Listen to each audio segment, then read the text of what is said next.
Þótt nokkur verkefni á sviði máltækni hafi verið unnin hér á landi undir lok 20. aldar má segja að skipuleg uppbygging íslenskrar máltækni hafi hafist fyrir rúmum 20 árum með úttekt á ástandi og horfum í íslenskri tungutækni eins og sviðið var kallað þá.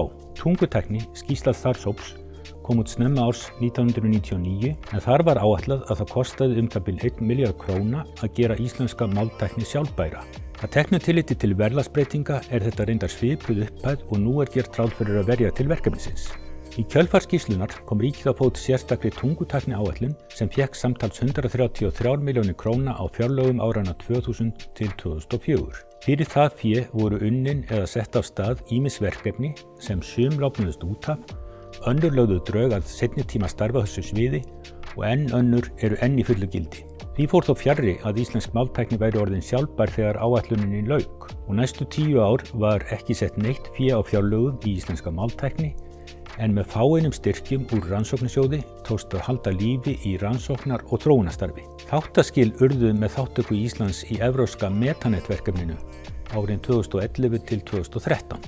Meginmarkmið þess voru annars vegar að gera ítarlega úttekt á stöðu máltækni fyrir 30 evrópsk tungumál og hins vegar að byggja upp og gera aðgengileg hvers kyns málleg gagnasöfn og hugbúnað fyrir þessi mál. Á Íslandi tókst að safna saman og byggja upp margvísleg gögn á þessum tíma. Þau voru gerð aðgengileg í varðveislusafninu Metashare en einnig var settur upp vefurinn málföng.is þar sem hægt er að nálgast þessi gögn.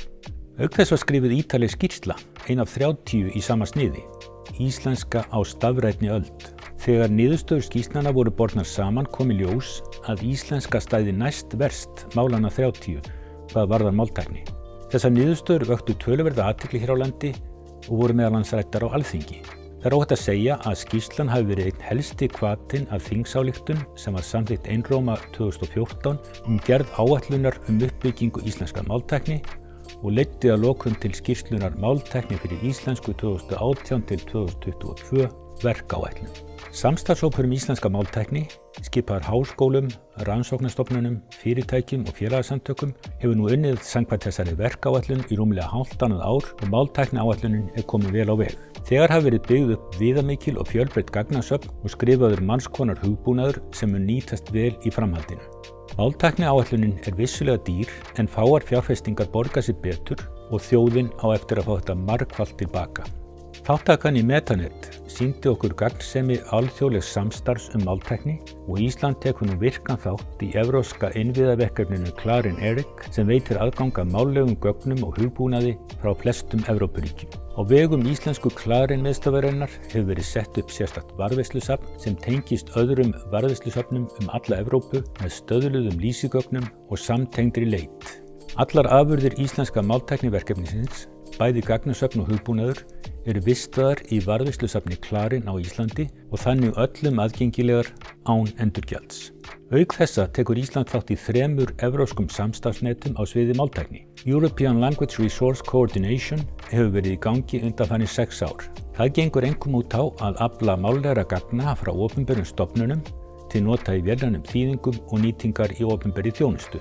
European Language Grid hefur verið í gangi í hálftannað ár og snýst aðallega að bæta aðgengi að gögnum og hugbúnaði sem nýtast fyrirtækjum í iðnaði og viðskiptalífi.